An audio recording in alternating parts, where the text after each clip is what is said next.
you have to go out and you have to make a Super Bowl.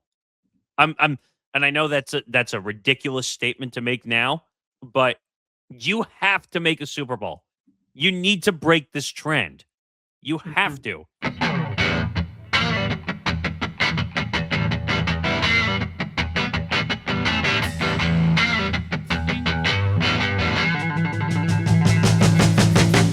Welcome to episode 308 of Empty the Bench here on the Empty the Bench Network. He's Zain Bando. I'm Nick Morgasen.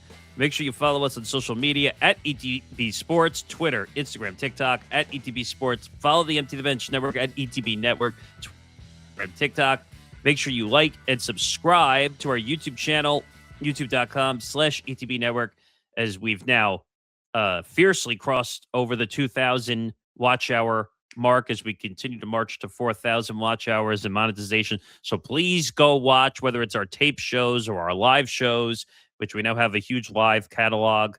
So please go check that out, youtube.com/ETB Network.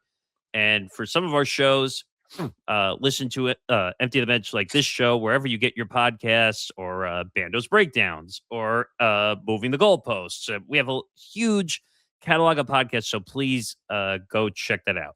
Yeah, there's pretty much, as I alluded to last week, and as I'm probably going to be saying every single week for, I don't know if it's going to be eternity or until the end of time, but for an infinite amount of time, let's just say that there's content on this channel or on these podcast RSS feeds almost on a daily basis. So you never have anything that you're remotely missing out on. If you need anything, almost on a 24 to 40 hour basis at any given time, which I think is really interesting. And as I've been a part of this network now for several years, it's grown and grown and grown to where sometimes in the olden days, we used to have to wait a week to do everything. Oh, it's almost 24 to 48 hours of just continuous coverage of whatever it is that you want. You pretty much have every sport covered or two. There's some sports that we're still working on, but overall, though, in terms of growth content wise, like all the stuff we're doing, it's pretty remarkable. So, yeah, so we have a lot, and we're gonna go over some live stuff we're doing, and I'll do that. But boy, do we have a big show? NFL is gonna lead the limelight because obviously it was the legal tampering period for the NFL. So we're gonna talk a lot of NFL moves that have already kind of showed up in the limelight. Also, we're gonna get into some UFC. The White House card was officially announced. You and I are not thrilled about it, and I think that's putting it lightly.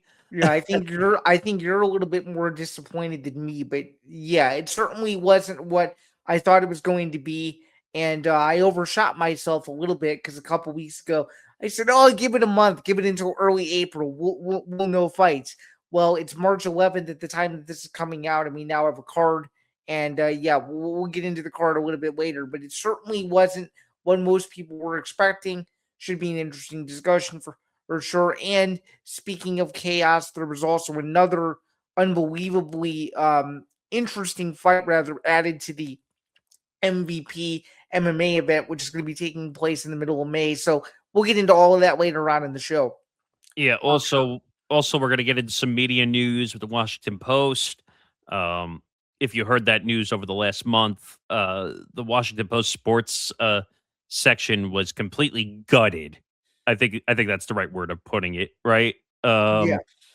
So ESPN steps up and hires a bunch of the Washington Post writers. And also, we'll get into UFC 326 if we have some time. And Bruce Pearl apparently forgot who Caitlin Clark is.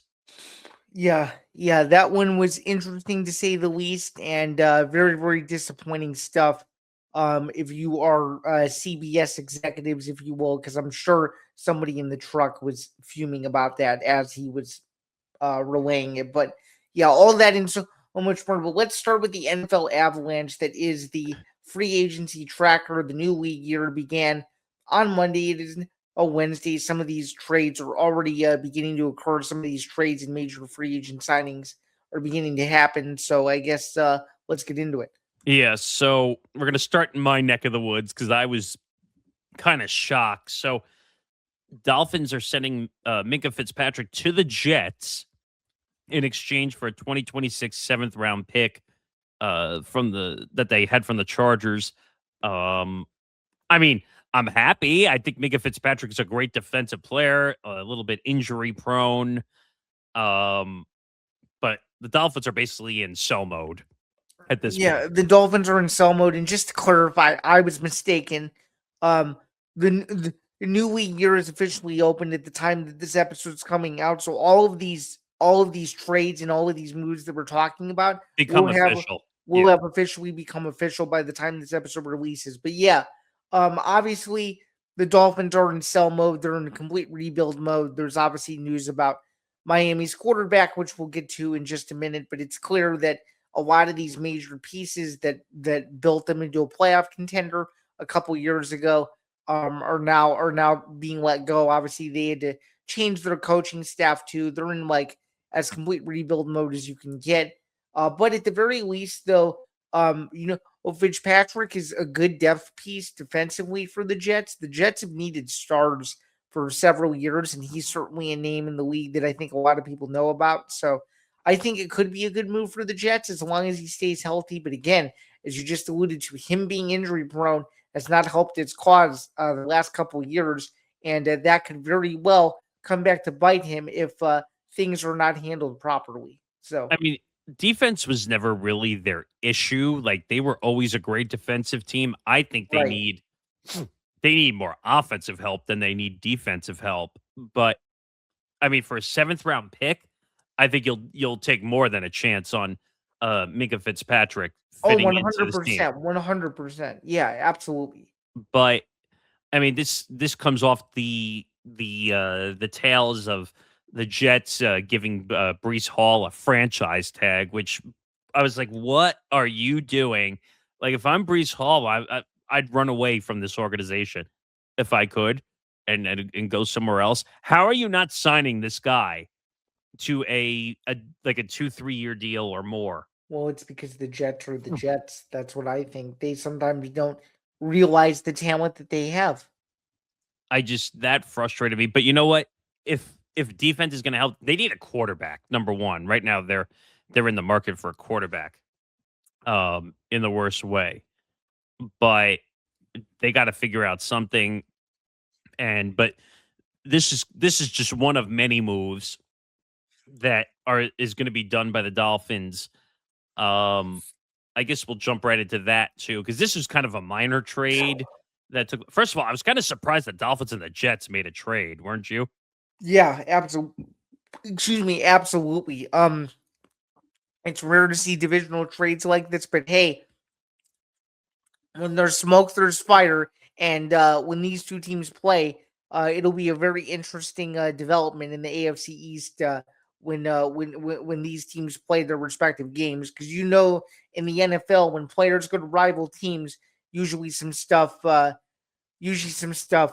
happens that's very unexpected. Let's just say that. They're good So, games. I'll give them that, even though the Dolphins have been shit as of late.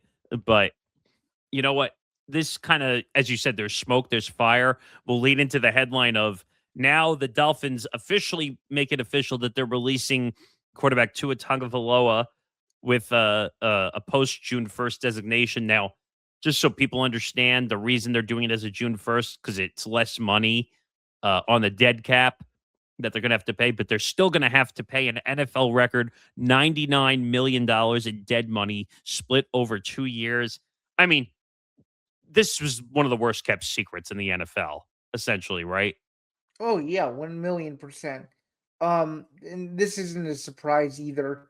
Um, what was I gonna add to this? I was gonna say too that obviously Miami knows that the marriage, if you will, with Tua is over, and obviously they want to do as little as they can, in avoiding a PR crisis because that if this June 1st thing didn't happen, that people would be all over Miami at the moment. Just with PR control and obviously the whole controversy with him, with concussions and what's like really going on with him. I think they wanted as little to do with the fallout from this as possible. So they're like, okay, let's make it a post June 1st. That way, the news cycle is so dead by that point in the NFL of season that when this news breaks, it's like, oh, not a surprise. It's just crazy though how much money they put into this guy, and this guy was so hurt. I mean, you could get into a million reasons of the concussion protocol and allowing him to go back out on the field when he shouldn't have. I think he's had 4 concussions, at least that have been documented. I think he's had at least 2 more that have not been documented. Um, I'm just looking at the numbers because Adam Schefter did a really good job of breaking this down. So, Tua's time in Miami. Tua has at least 3 documented concussions, all occurring between 2022 and 2024, according to multiple sources, including Reuters. So, but I think he's had more, to be honest, that have not been documented. Oh, for sure. I'm almost positive. But Tua's time in Miami. So he was the number 5 overall pick. He was 44 and 32 as a starter. 18,166 passing yards, 120 passing touchdowns, 59 interceptions. And he never won a playoff game, right? Yeah, he's never won a playoff game. No. And he's owed $54 million from Miami in 2026 alone. Yeah, that's not great. I mean, I don't think this guy is ever going to be the star that everybody thought he was going to be. Do you? I don't think so, but I think, and this is a take, I think a lot of it has to do with bad coaching, because not everybody can. Because even though the concussion thing is a big deal, not everybody can be Nick Saban.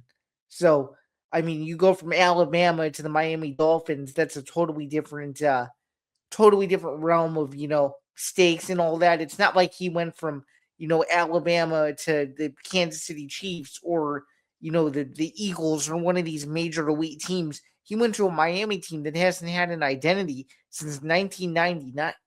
So I mean, can we also mention the fact that Mike McDaniel, I think, was way, way, way given too much positive praise? Oh, 1,000,000%. Because I don't think there's any denying that. Because remember, everyone used to say, "Oh, Mike McDaniel is the offensive genius of the NFL." Is he? Is he an offensive genius? He's not the coach anymore. Yeah, I don't think so. And Tua, like, the offense was not built for Tua. No. In Miami, like, he wanted to run the football a bunch, which that's why he got hurt and had so many concussions. Would you say also Tua was not the best at protecting himself when he got hit? Either. Oh, no. Nope. And that led to more injuries and the issues between the NFL and the Dolphins. And you know what? I think the Dolphins finally had to say to themselves, all right, he's had 3 documented concussions. It's not worth the risk anymore. Now, like we said, they're still on the cap, still on the cusp that they have to pay $99 million in dead money. What does that tell you, though, as an organization, or what does that say to Tua that you're willing to eat $100 million in dead money to get rid of this guy? It means that they don't trust him as a quarterback. It's as simple as that. Well, I get that, but I'm saying that's a lot of money just to send down the drain, not to be used, essentially. Right. I don't know. I never thought he was a great quarterback. I don't even think he was a great quarterback in Alabama, to be quite honest. I think he got way overhyped, like a lot of college quarterbacks do. Well, you have to remember he had a ton of great talent around him, though, too. Who was he splitting time with again? It was Tua, and it was wasn't Hurts, was it? I think it might have been. Because they were like, Alabama was so loaded that I think they had Jalen Hurts and I think they had Tua.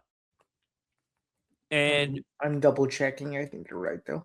But like, that was a crazy time. And then Tua gets hurt and Jalen Hurts, I think, steps in. And yeah, it was Hurts. It was. And wasn't the rest history after that? Because Tua got hurt, and that was basically the end of Tua in Alabama at that point. Well, yeah, and then after Tua, it was Mac Jones for Alabama. Oi, Mac Jones. But I don't know. This is not a shocker by any means whatsoever. He was going to get released. Now there's reports that the Falcons are in on Tua. I don't think that's a great fit either. Um, I don't know. Like, what do you see this guy fitting anywhere anymore? Or I don't.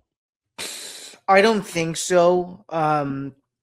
But what I can say though is it's one of those NFL careers. Like when you look back on it, like what could have been for him. Well, if he learned to protect himself a little better, he wouldn't have had as many concussions. No, right. I'm But just saying though, too, Nick. If he would have been on a better team, I think his career might have gone differently. I I just mean, don't I mean, get it. you're in. I mean, Nick, you're in Miami as a program. You can only do so much for a team that hasn't been relevant in over 2 decades. And if you want to go back even further, they haven't been really relevant since the '70s. So, um, I mean, when you're part of a lost cause, it's not great. You know it's bad when the Brian Flores situation, which they're still dealing with, gets more attention than their play on the field. That's I not mean, good. and their owner is terrible. He's too busy focusing on the Hard Rock and all that nonsense on the side. He's not worried about his team. This team, this team might be bad like for another 5 years before it gets better. Oh, I Like know. so, But and hey, I, at least the 2027 NFL draft class has some studs in it. So if they want to tank for Jeremiah Smith or Dante Moore or any of these quarterbacks or skill players, they certainly have the opportunity to do so. oh, they're So gonna they're gonna be bad for a while. They might be bad for like 3 or 4 years straight. They might be in the top of the draft for a couple years in a row. The way that's going. Um, but I want to bring up a note because I found this interesting. I found this on social media. So 4 quarterbacks: Tua, 54 million guaranteed; Kyler Murray, almost 37 million guaranteed; Geno Smith, almost 19 million; Kirk Cousins, 10 million. Will be released, but guaranteed 119.3 million combined from their last team. and who's reporting that?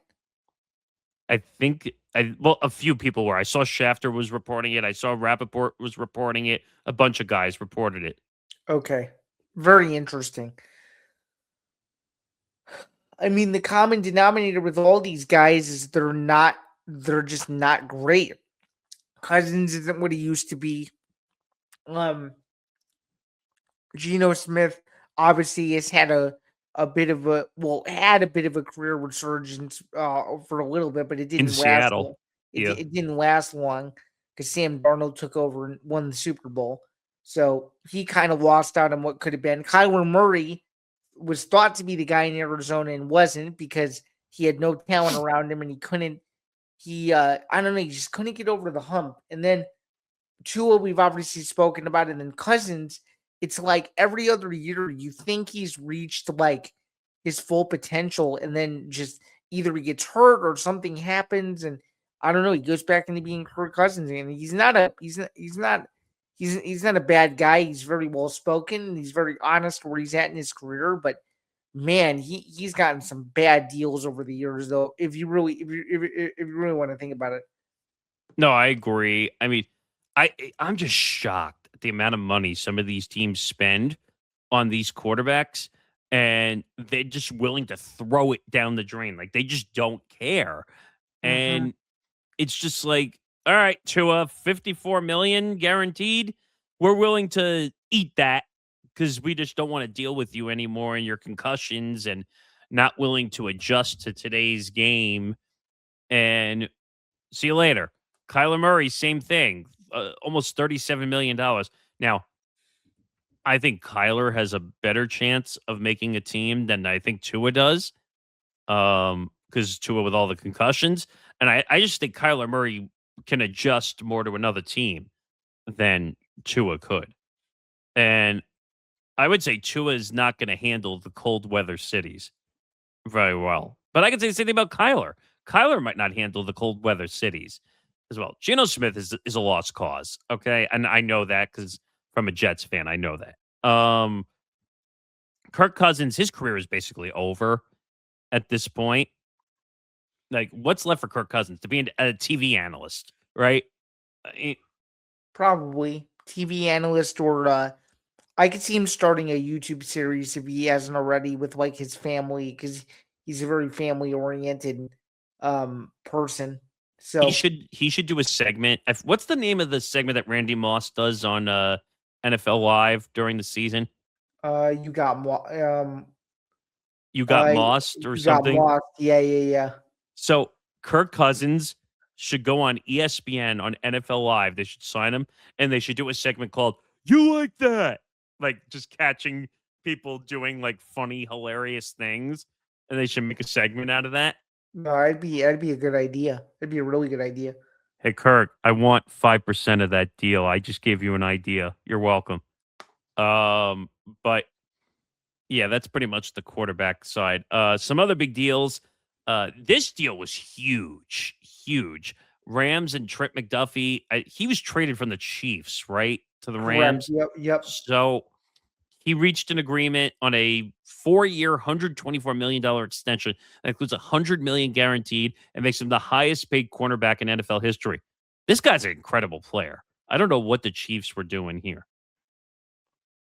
Yeah, I mean, what they're doing is they're trading him to a team that's really good, and he's going to be an even better player in that Rams system. I think it's a huge signing. You want to talk about a team that's consistently going to the playoffs every year, consistently contending for the Super Bowl every year, and yeah, Matt Stafford is getting older, but he continues to show that he's one of the best quarterbacks in the league despite his age, and defensively, McDuffie is a great signing. I mean, he was going to get a big deal regardless, whether he stayed with the Chiefs. I just think the Chiefs didn't want to pay the money because right now they're dealing with the Mahomes contract and they want to bring Kelsey back and they want to do all these things. So it didn't make sense for them to hold on to McDuffie to pay him 124 million and make the room on the cap because just the cap is a nightmare right now. Right, right. Um, but yeah, just add that to the bolster of moves. And actually, speaking of the Chiefs, they signed Super Bowl MVP running back Kenneth Walker III. Um, this shocked me a little, like that, because you said yourself that he wanted to stay in Seattle, right? Yeah, I mean, he's been saying that since before the Super Bowl that he'd be interested. But now with him being in the AFC West, I think it's a huge development. Obviously he went to Michigan State too, so he's semi closer to that to the Midwest area. So now more people who loved him in college will get a chance to see him play, which I think is pretty cool. But yeah, I was very surprised. Didn't really know the Chiefs were in the market for a major running back signing, at least from my understanding, and there were no rumblings about this that I saw until it broke. So he's going from he's going from a team that just won the Super Bowl to another team that had a dynasty until a year ago. Is this the piece that gets the Chiefs back to the playoffs? Maybe. I'm not sure, but it certainly does help that now they have a running back that is a stud, number one, and number two. Now he no longer has to worry about splitting time for the most part, because I think they'll make him the primary number one. The I'm. I mean, that's who was the one that was injured all the time that they had that was their big running back? for Kansas City. Yeah, Pacheco. Pacheco has just been a nightmare. Like he had a good 2 or 3 years and he just kept getting hurt. Mm-hmm. So I think Kenneth Walker is going to bring a whole new dynamic for Patrick Mahomes when he comes back and is healthy. Um, but Kenneth Walker's a dominant running back, but he was also splitting reps. Yeah, but Was Zach Charbonnet, and as I said, he no longer will have to do that more than likely. but I'm So saying, do you think that's going to cause some wear and tear on Kenneth Walker though, not having the split reps? I think the Chiefs know the risk of signing a guy like him. So I don't think it's a huge concern, but it's certainly something that they'd be dumb not to think about. That's for sure. I mean, So I like the signing. They needed a name at the running back position with Pacheco just going down and Kareem Hunt. You can't rely on that either. No, So especially with his legal troubles. well, and also just not being fully healthy all the time either. Right, right. But I think it's a good move. So we'll see what happens there. To your neck of the woods, the Bears have agreed to trade wide receiver DJ Moore and a 2026 fifth round pick to the Bills in exchange for a 2026 second round pick. This shocked me. I spoke to Grant and Michael for obviously our show from Gurus, who are also Bears fans. They told me this was expected. Was this expected? I mean, there were rumblings about it for sure before it happened, but they were all rumors.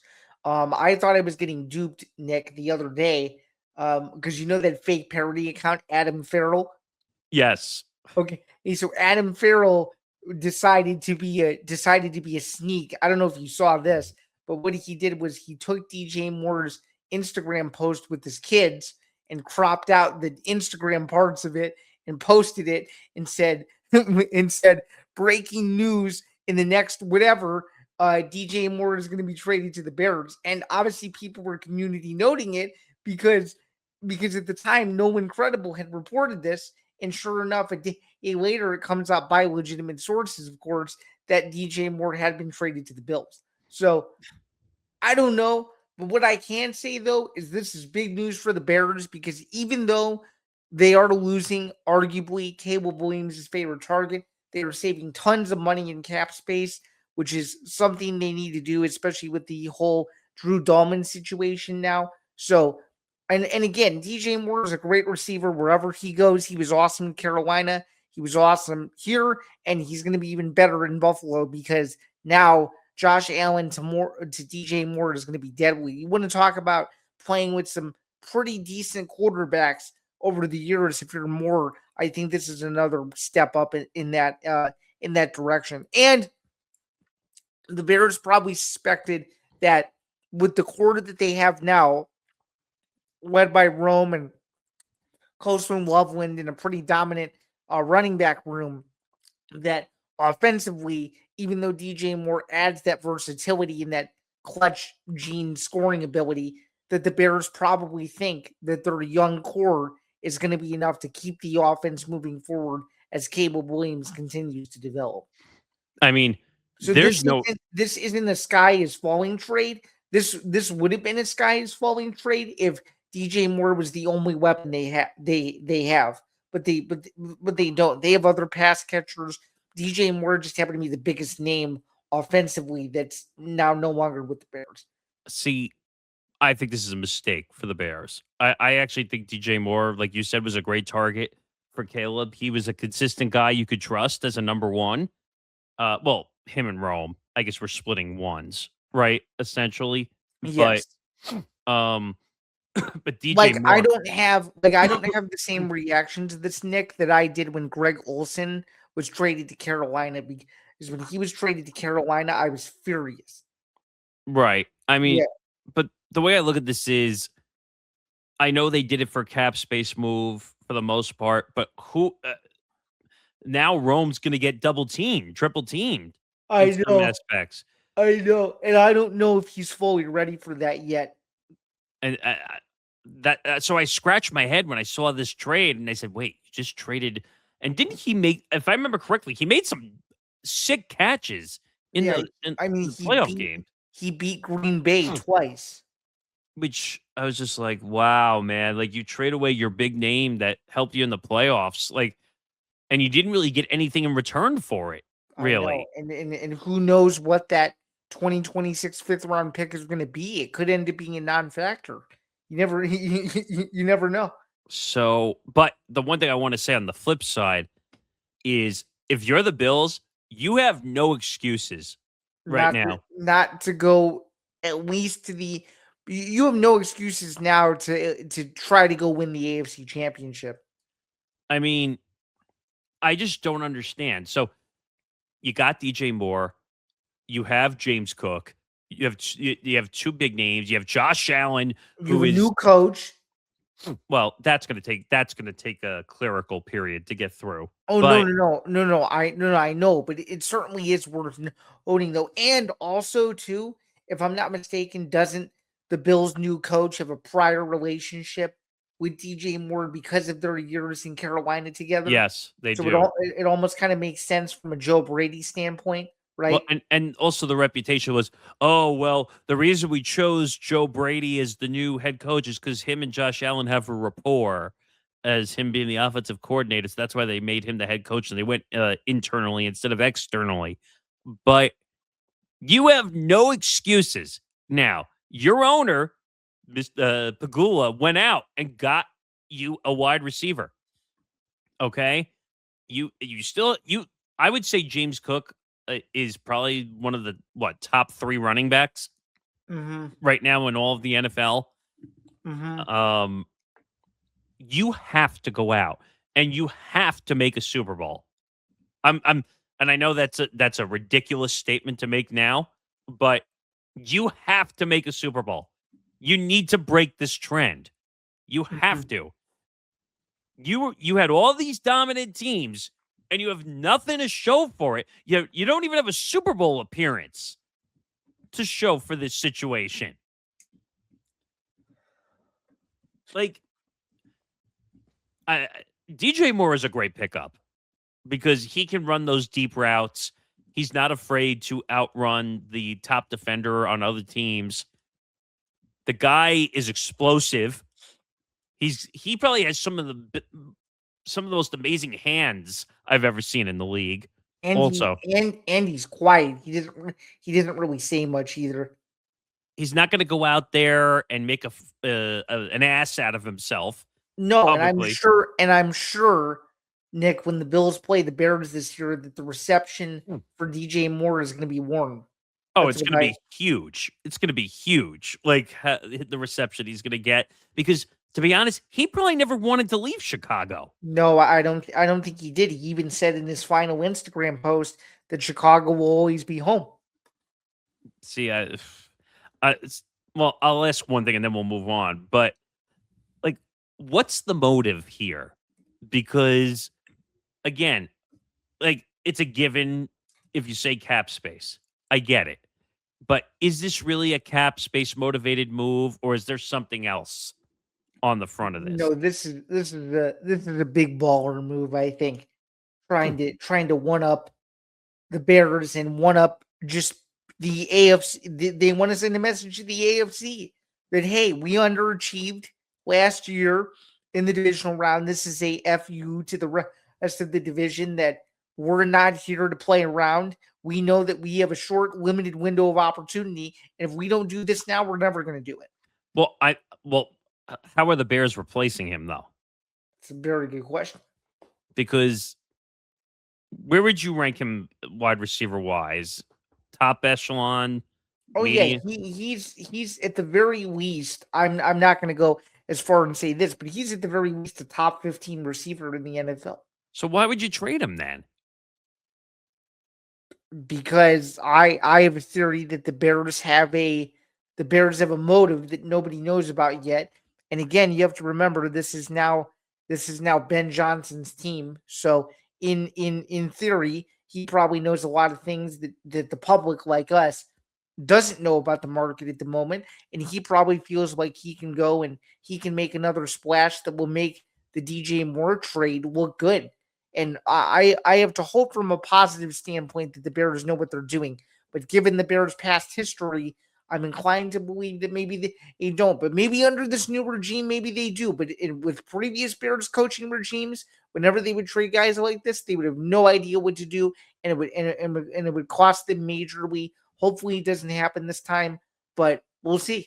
Well, so I guess another way I guess I would ask this is so with DJ Moore being traded, who would they need to get to satisfy the fact that they made this trade? Well, given that Mike Evans apparently wants out of Tampa, I'd be interested in Mike Evans to the Bears. Is that an improvement though? I don't know because you're getting an aging Mike Evans, so Uh, I don't know what you can make of that.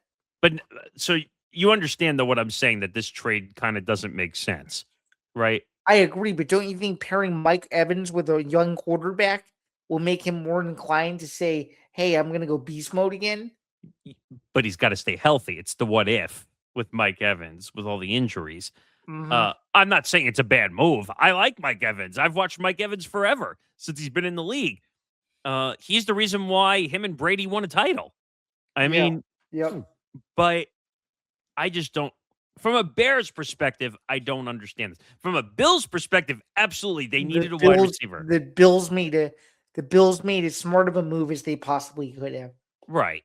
So we'll just have to see how that kind of I'm just plays. excited to see the Bills play the Bears because I know the game is going to be unbelievable. So I mean, yeah, when they're back in Chicago, it's going to be an unbelievable warm reception, to say the least. All right, let's move on and let's talk about this. So, Francis Ngannou, obviously in the headlines.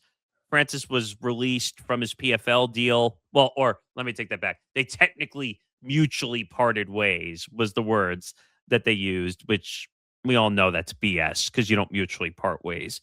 Um, and then he gets announced out of the blue, right? Because nobody knew this was coming. there were rumors, but they didn't know who he was going to fight. No, It but was no one expected it to be on the Rousey Carano card. no, I didn't. So he gets announced against, and I'm going to botch his name. Was it Philippe So Lins? it's pronounced Felipe Lins. Philippe Yeah. Lins. Okay, so it's official for the May 16th MVP card on Netflix, which is obviously Jake Paul's promotion. There'll be a heavyweight fight, and it'll serve as the co-main event for Rousey Carano. Are you surprised how fast this was announced after Yeah, he parted ways? yes. So for those who don't know, Felipe Lins did compete in the UFC from 2020 to 2024. He went 4-2 in the promotion. He's 18-5 overall. He's on a 4-fight win streak, but his last fight came all the way back in March of 2024. So he has not fought for a considerable amount of time. I'm pretty sure he was dealing with some injuries and a few other personal things. So now he's finally back. By the way, his last fight was Sean O'Malley's only title defense against Marlon Vera at UFC 299. That's how long it's been since Felipe Lins has competed. I don't know, Nick. I think this is almost a setup to get Francis an easy win because Felipe Lins, when you compare these guys' resumes side by side, it's not comparable at all. I think MVP is hoping that Francis gets a viral knockout that blows up to show that he's like back, quote unquote. But it goes back to the point that Dana White made years ago, which ended up being right about. A lot of people didn't agree with him at the time. He said that Francis wants to take zero risk by fighting lesser fighters for more money, and that's exactly what he's doing here. It's as simple as that. I just don't understand the logic of Francis because, like, I've heard you and Tom over the years talk about this, and I've heard you and Jack talk about this. Francis, and it was his management that got him basically cut from the UFC, Yeah, right? Markel Martin was his manager. And like, didn't Dana have like a huge like blow up with his Yes, manager, and that led to him getting gigantic blow up. and that led to him getting cut from the UFC, and that led to the deal with PFL and all that Well, situation. technically, Francis didn't get cut. He chose not to re-sign with the UFC. Yeah, but essentially the UFC did not want him back. Let's just Right. call a Right. spade a spade. But and then he went through, I forgot what it was. Wasn't he in charge of a certain division for the So PFL? he was the chairman of PFL Africa, which to this day no one really knows what that was or what that meant. And he was supposed to be like an ambassador for the Africa series, basically. But we never heard anything about it though. And then it got frictionless when he would not show up to Africa events and just like no show.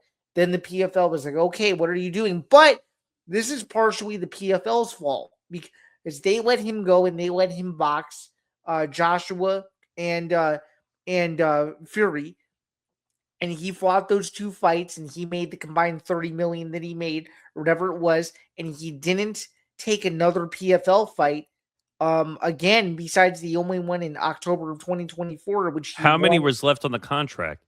I think he had 2 fights left or something. So basically the PFL just got tired of waiting, essentially. Yeah.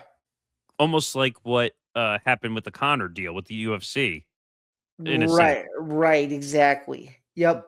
But I don't know. But see, this again is on the PFL because if they really wanted him to fight, they would have demanded that he was going to fight. Would He he had have all fought? this. Oh, I'm almost positive. If it was for the money that he wanted, and if it was for because he always told them that as long as he was there, his opponent would make just as much money as him because he always believed in fair fighter pay. So he wanted not just himself, but the other guy he was fighting to also get compensated a fair share. Is And for that good whatever, or no? I think it's good, but in the long term, though, if you're a promotion that doesn't really pull in the revenue that the UFC does, you're going to eventually lose money. So I'm sure, based on all the demands he had, they just weren't willing to pay him. But I'm saying is, so what was he making a fight that he was demanding the other fighter would get? Let's see what he was making. Well, if you don't have to look up the exact number, but if you had to take a guess, just Oh, like he was making a couple million. so you're saying that so let's just ballpark it. So if he was asking for 4 or 5 million, you're saying he was asking for the opponent to get 4 or 5 million also? No. More so like one or two, not 4 or 5. Okay, but that's still a lot of money to expect Yeah, out of the PFL. yeah, yeah. And like you said, the UFC, like that would have been a lot of money for the UFC too, by the way. Oh, for But sure. But now they don't even now they don't even care because of how much revenue they bring in. But yeah, I see what you're well, saying. you're talking about because they're in bed with Turk Al Sheik and all that dumb crap that they're doing, Right. but I mean they made $1.4 billion last year. which is crazy. But Mhm. um I don't know. I've never been a Francis fan. Like he kind of rubs me the wrong way personality wise a Yeah, little bit. he's not the greatest personality, but his story is very inspiring though. But yeah, the last few years of his career have been very odd for sure. That's why I I said it. I just don't understand how this fight does anything for him because if he prepares and trains the way he knows how to, he's gonna blow through wins in a couple minutes. It's not gonna be even fair. Well, you're saying this goes back to what you said earlier, though, right? That this is essentially him like just wanting to win a fight, so to Mm, speak. essentially, yeah. And then I don't know what you do with him afterward because I don't even know partially who's on MVP's roster of talent because they've never done MMA fights before. Does he have a deal with MVP, or is this a one-off situation to add to the card? I have no idea. I would assume based on the way the press release was worded that it's a one-off, but I'm not sure. I'm trying to look this up to see if he actually has a deal with. So, oh, it says he has signed with MVP. Okay, so it's probably a multi-fight deal then. Very interesting. So, key details of the MVP deal. Ngannou was set to return against Lins. Let's see. The bout will be 5 rounds. Yeah, which doesn't make any sense because it's not a title fight, so I don't know why they would do a 5-round fight, but whatever. And then in a social media post, Ngannou hinted that this deal brings him, quote, one step closer to knocking out Jake Paul. Yeah, that's what he wants Which, to do. that, uh, can I tell you, that sounds a little BS to me. Yeah, I think so too. Because why would you fight the guy that runs the promotion? He's now becoming like an influencer now, meaning Francis. It's actually really quite bizarre. I don't know. A little hilarious to me too. But he and I you could if I'm completely crazy when I say this, tell me. But Okay. he kind of reminds me a little bit of Garcia. No, he's not even close to Ryan No, Garcia. not from the legal standpoint. No, Um, I'm saying personality wise, he's not even close. no. I'm not even saying like full personality of Ryan Garcia. I'm saying like he's turning into like where he doesn't think logically. Right. Where I don't know if it's to a Garcia level, but he's certainly not thinking the way he used to. but no, but I'm saying like all Ryan cares about now is how do I gain virality rather than am I a good fighter still and uh how do I make myself a legend in the sport? Like that feels a little bit like Francis now, a little bit where he's becoming more of how do I gain views and virality over can I be the most dominant fighter I can possibly be? Right, exactly. But I Because don't know. I think this is one of those where wins will either spoil the party and pull off a huge upset, or Francis goes in there and makes wins look like he's been out of MMA for 2 years. I mean, at this point, and I said this to you before the show, this whole card is becoming a giant what?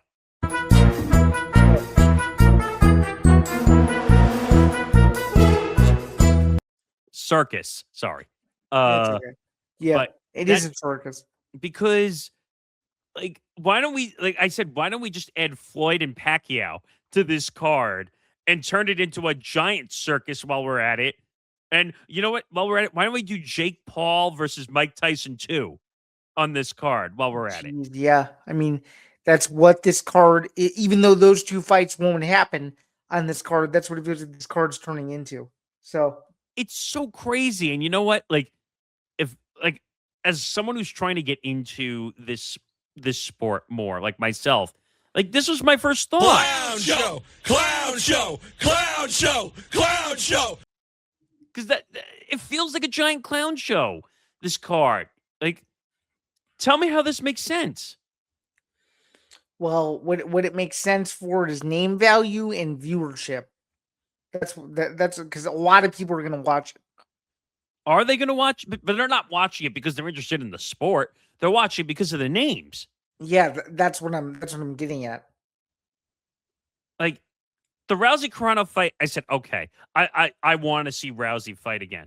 That I was interested in seeing.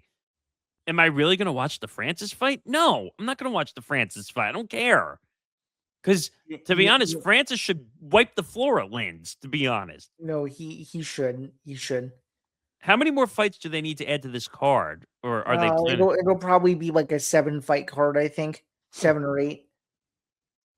So, like, they are they going to look for more names? Are they just going to find up and comers at this point? What are they going to do? I don't know.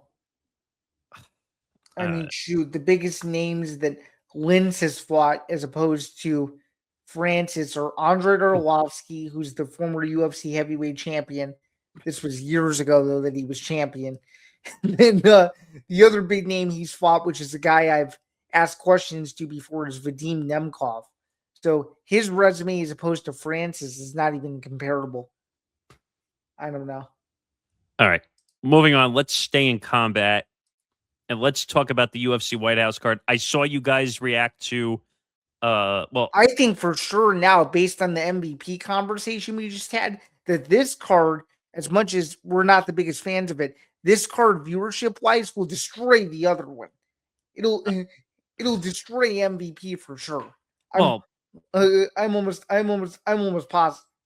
I think I don't know. It's tough because Dana came out months ago, Dana White, and said this is going to be the most historic card of all time. We're going to have the biggest fights.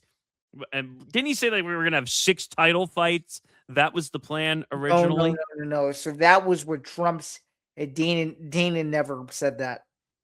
Well, he won. Dana still wanted a bunch of title fights, Yeah, though. Yes, correct. And how many do we have at this point? One. No, we have two. So what? Pereira gone. And Gaethje Taportia. But I just think it's I don't know. I mean, let's examine the card. I heard Tom and Jack talk about it on the post show for UFC 326.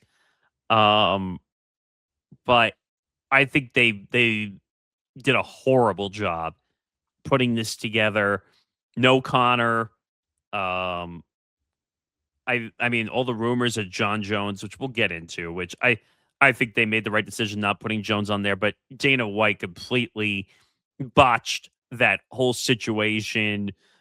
You talked about it on Zinger Part 2 about the tweets that he deleted that Yeah. had come out, which Dana, I think Dana's lying, by the way, when it comes to saying that there was never negotiations, there was never any talk. Like, I something's not right. He's partially lying about something. I don't think he's lying about everything, but he's partially lying about something. But for why sure. would you lie about negotiations in the public media? That makes no sense. No, I agree with you. Because if John Jones is on this card, the ratings instantly go up. Instantly.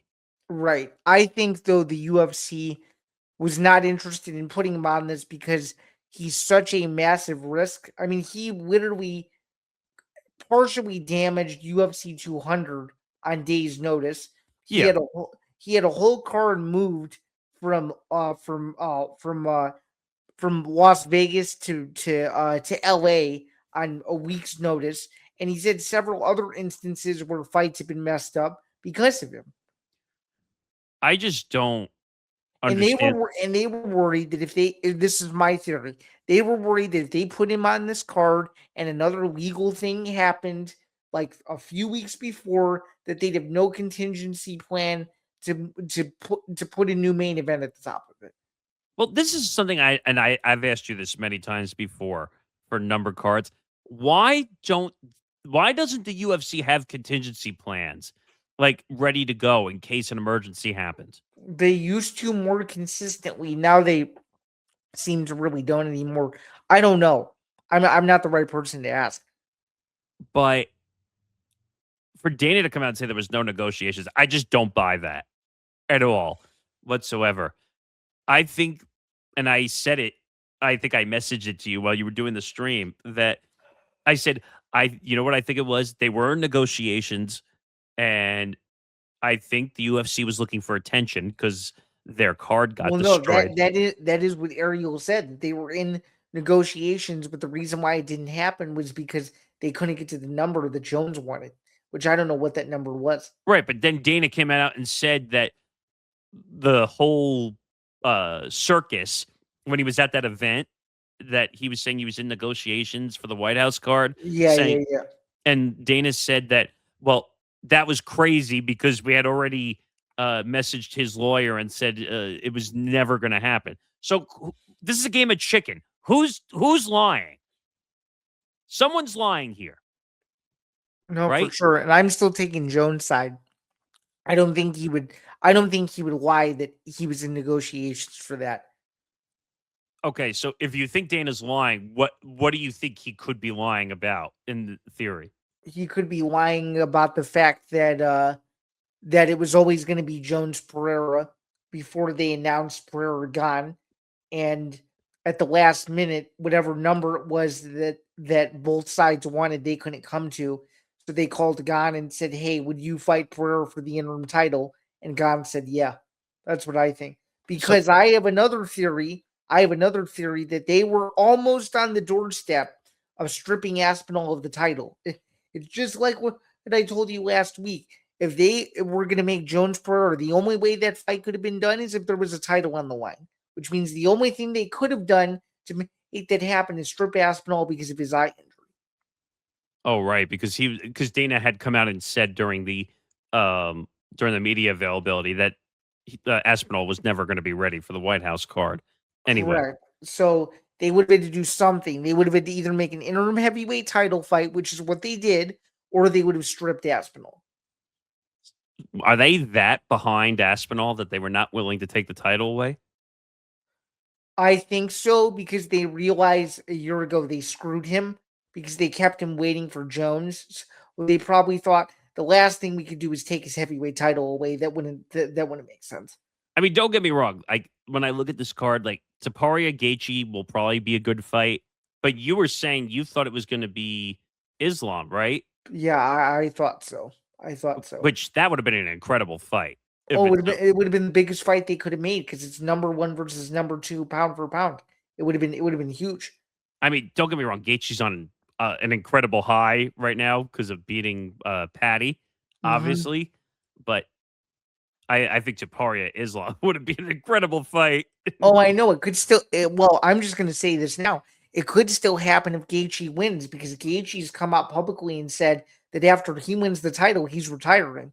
So Well, it's he said in 27, I think, right? right, which is technically next year or two. So if he beats Taporia, he may either fight again to defend his title, or he may say, "Oh, I want to retire now," and relinquish it, and then Topuria and Islam could fight for a vacant belt. So there's still a lot of ways Topuria Islam could still happen. So I mean, I guess we'll see what happens there. But just look at the rest. I like O'Malley, but I think he's going to wipe the floor of his fight. with Ayman Sahabi. Yeah, I think that.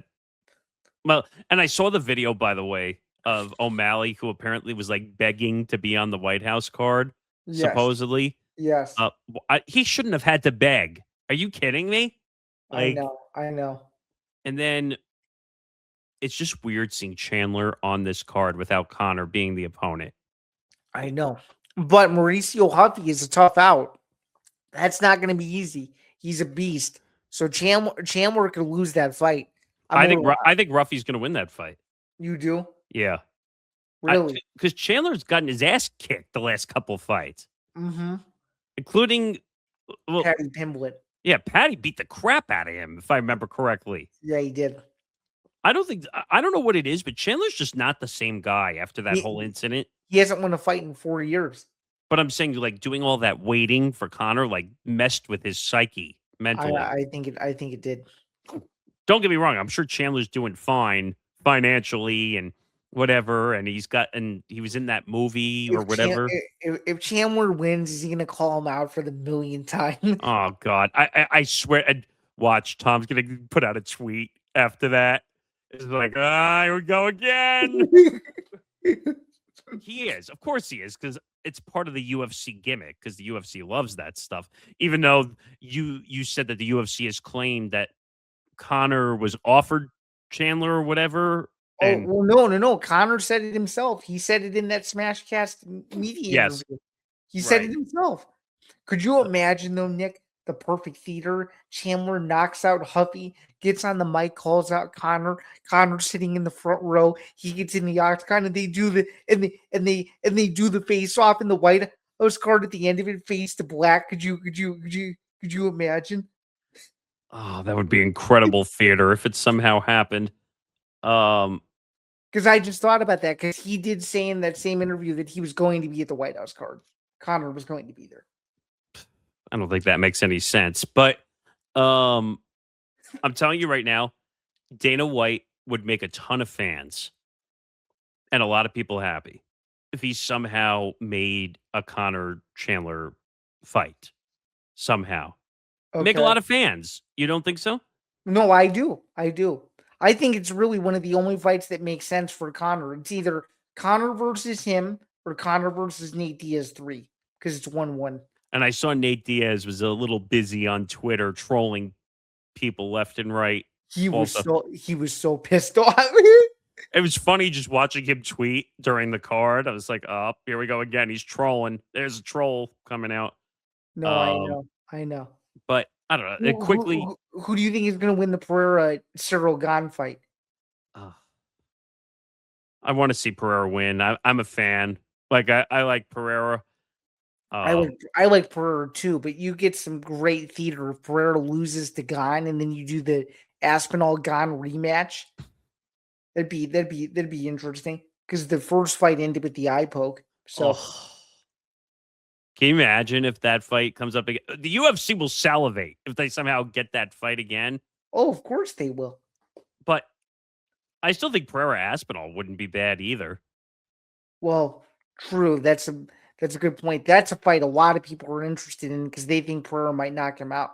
Who knows if Aspinall's going to recover fully, though, dude? I have no idea. Although Aspinall did say that, like, health-wise, he's in a good spot, and he said as soon as the doctor clears him, they'll call the UFC and make his return fight happen. If I remember correctly, he was cleared to do physical activity, meaning like workout, if I remember correctly, right?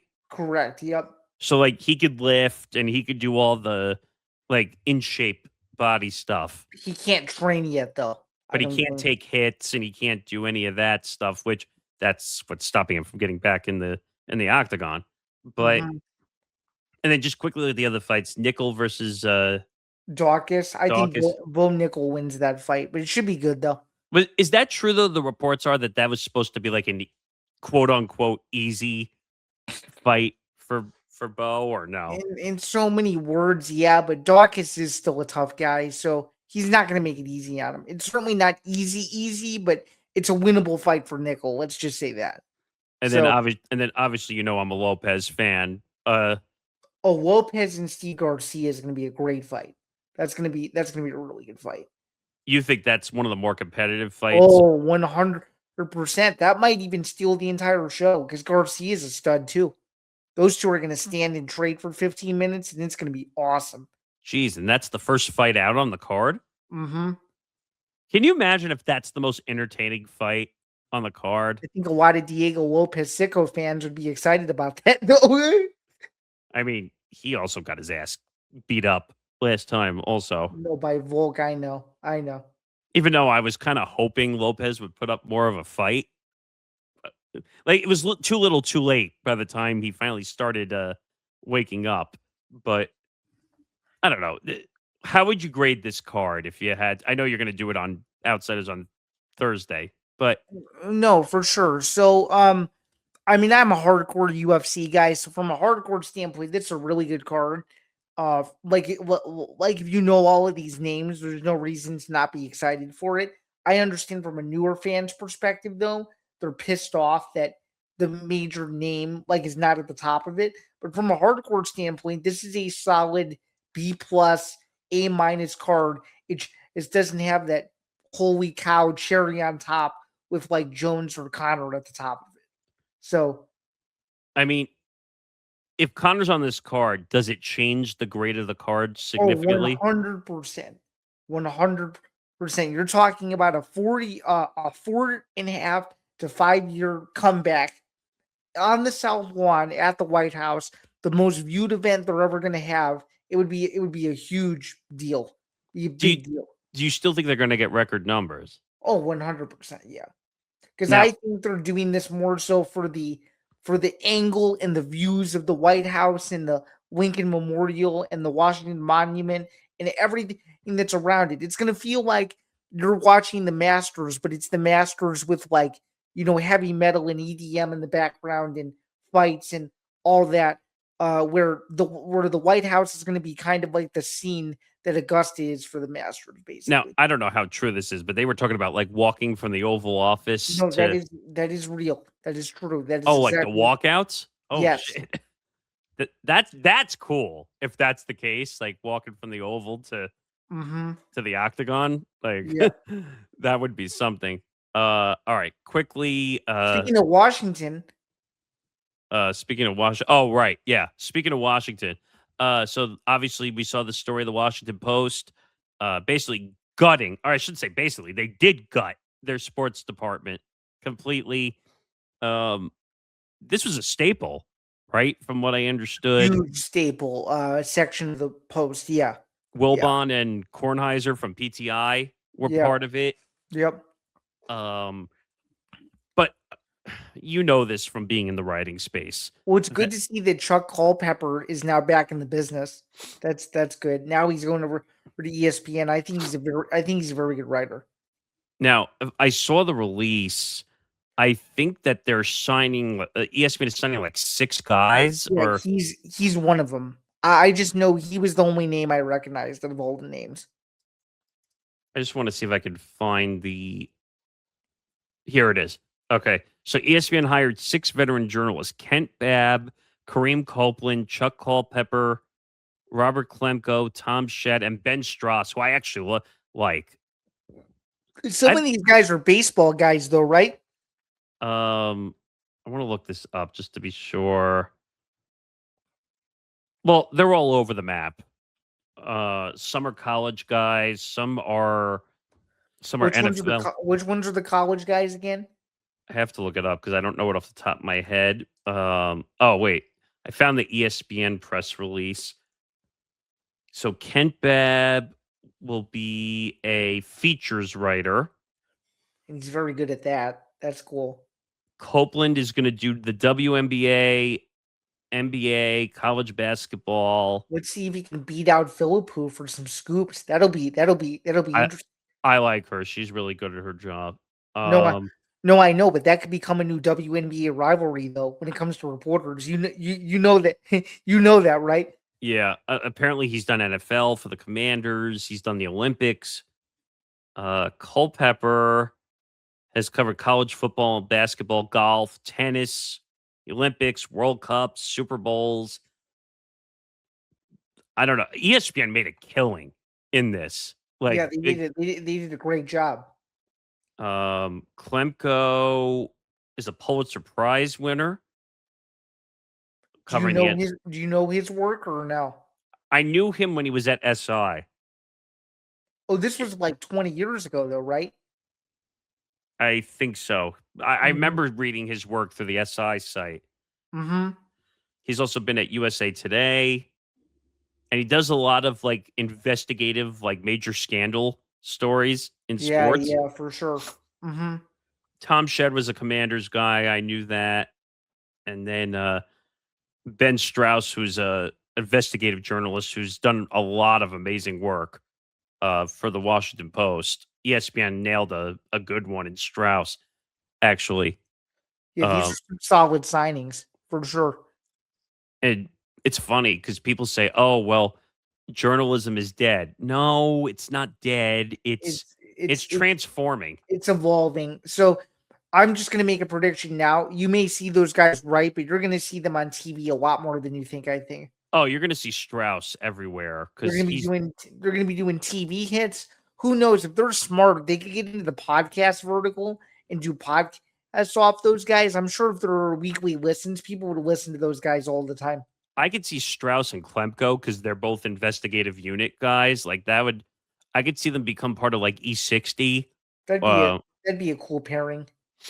but ESPN did, and I've given ESPN a lot of shit over the years for some of their practices, and I'm not saying they're perfect because they've laid off 300 people multiple times because of practices and stuff because they claim they're not making any money, which is so load of shit. But you know what? I give them credit because they saved a vertical from the Washington Post, which, if I'm not mistaken, that's owned by oh god, why am I forgetting his name off the top of my head? Oh, I can't remember it either. Oh, Bezos. Bezos. Because the Post, I think the Washington Post is owned by Bezos, Yeah. which people were complaining because Bezos is worth billions of dollars and he couldn't save people. Like, Yeah, that's not good, man. That's not good at all. all right, one last story. Can we get into Bruce Pearl apparently forgetting who Caitlin Clark is? Yeah, sure. We can certainly do that. So, you want to describe this slightly? Sure. So it's the pregame show for the Big Ten Women's Basketball Championship between UCLA and Iowa. It was this past Sunday in Indianapolis. Spoiler alert: UCLA kind of kicked Iowa's ass a little bit. um, anyway, during the pregame show, as they were doing layup line warmups, they cut to Iowa and they were showing I think it was Ava Hayden and a bunch of her teammates. And Bruce Pearl, they throw to him and he goes, "So no Caitlin Smith and no this and no that and Jen Jansen's not Lisa Bueller or whatever." And obviously the clip went viral. And of course, this is Bruce Pearl being back in the news again for the wrong reasons, whether it's political, whether it's nepotism Yeah. for Auburn trying to meet the NCAA tournament, or now this. So he's batting zilch right now in the minds of other people. And for those of you on the audio only side, I did my best impersonation of a zero because that's what that's what he's currently doing. So you mean basically Bruce Pearl is this? Yep. I mean, I don't get Bruce Pearl sometimes. Like, I know why he's on those shows because he's going to say some stupid crap that's going to get picked up and go viral. It's Bruce Pearl is kind of reminding me of McAfee a little bit, where he's just like, oh, yeah, but at least McAfee, though, to be fair, has a personality and he's very well liked. Bruce Pearl is just hated by most people in the world. If we're being really honest. I mean, you and your Nepo hires, like, and by the way, I find it funny that Feinbaum beat the crap out of him too, if I remember correctly, basically saying you should be embarrassed that you're talking about your Nepo hire. Like, and first of all, to not know Caitlin Clark's name, are you freaking kidding me? Like, Caitlin Smith. help me here because, like, or as Michael K would say, It makes sense to me. literally, because like I make this make sense to me because Bruce Pearl can't be this much of an idiot. Well, Nick, unfortunately, and this may be a perfect spot to conclude the show, Bruce Pearl is Bruce Pearl. Bruce Pearl does not make any sense, and I can guarantee you that Bruce Pearl will continue to do this for as long as CBS or whoever decides to give him a platform, because the more he speaks, the more, unfortunately, he makes himself look bad, and that's pretty much all I have, and I'll Yeah, let but the you know. networks love it. The networks love it though because it makes them go viral for views. No, I get it. I get it. I completely understand. And trust me, I don't agree with it. Let me be very clear about that. But what is it? TNT, right? That has the rights, or is it another one? So yeah, for the NCAA tournament, it's TNT, CBS, True TV, and USA sometimes. No, but I'm saying he was on. Well, because we're not in the tournament yet. But what show was he on? He was on TNT, right? When he made the comments about Caitlin Clark. No. He was on CBS. I was on CBS. Okay. Mhm. It was the pregame show for Iowa and UCLA Sunday. Wasn't he also being disrespectful for Women's Day? Also, Very, very much so. Yeah, he was making it about himself. like Jesus, like I just don't understand this guy whatsoever. Like, you can't be respectful on Women's Day, and then you can't remember Caitlin Clark's name, and you call her Caitlin Smith. Yeah. When I told Zain before we started the show, I thought he was referring to like another player. No. This was him legitimately forgetting who Caitlin Clark was. How do you forget who Caitlin Clark is? How? That would be like forgetting Tiger Woods or LeBron James. Forgetting Caitlin Clark. Or Sidney Crosby, if you want to make a hockey reference. Like, seriously. Caitlin Smith. What? Oh, God. You got me, Bruce. You got me, Bruce Pearl. I don't know. But that'll do it for the show. Make sure you follow us on social media at ETB Sports, Twitter, Instagram, TikTok for Empty the Bench. Make sure you follow us on the network at ETB Network, Twitter, Instagram, TikTok for the Empty the Bench Network.